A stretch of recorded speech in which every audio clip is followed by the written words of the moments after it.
Now let's turn to the situation in France, because to Paris, where people have been gathering outside town halls across the country to call for calm after almost a week of rioting. Crowds gathered in solidarity with one of the mayors of a Paris suburb whose wife and children were forced to flee after a burning vehicle was sent towards their house on Saturday night.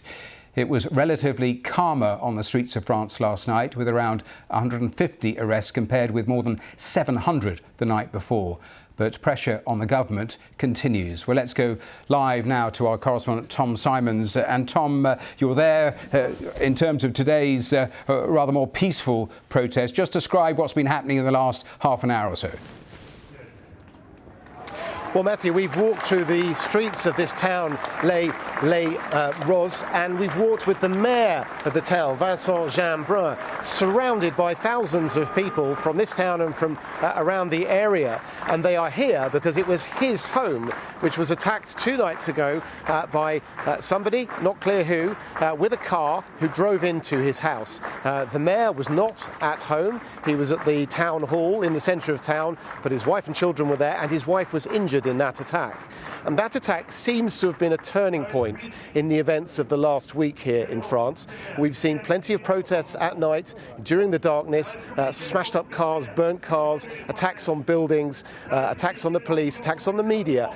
But it has changed. The mood has changed in the last day with events like this. Several thousand people listening to the speeches of the mayor, who's just told them that we are millions, the silent majority, and that we say stop, it's enough.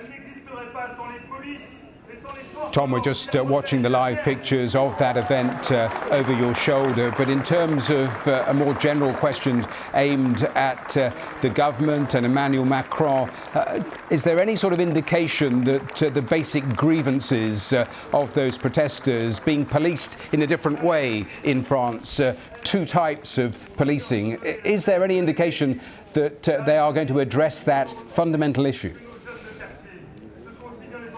Well, look, Matthew, this is a very difficult situation for any government, any country to deal with. Far more difficult in some ways than the protests against the pension changes that Emmanuel Macron was the subject of in the last year or so. Because we're talking about deep-seated fractures in French society. There are people who've been protesting at night who are extremely angry about the way minorities are treated in this country and the way they are policed. But there are people here with signs saying, we support the forces of law and order, with guns and handcuffs on their signs. How do you reconcile those 2 sides? Well, Emmanuel Macron's been trying to tread a fine line between those 2 different positions.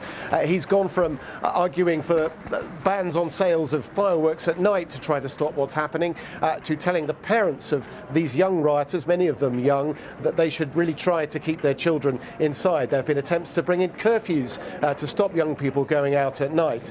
But not much beyond that. There is a policy at the centre of this protest, which is a police, if you like, police mode of operation, which allows the police to open fire on fleeing suspects and vehicles if they need to be stopped. It's a controversial policy. Mr. Macron is facing a lot of calls from some of the protesters and some of their supporters to try to get that policy at least scrapped. But it's a very difficult situation. Tom Simons, thanks very much for the latest there. Thank you.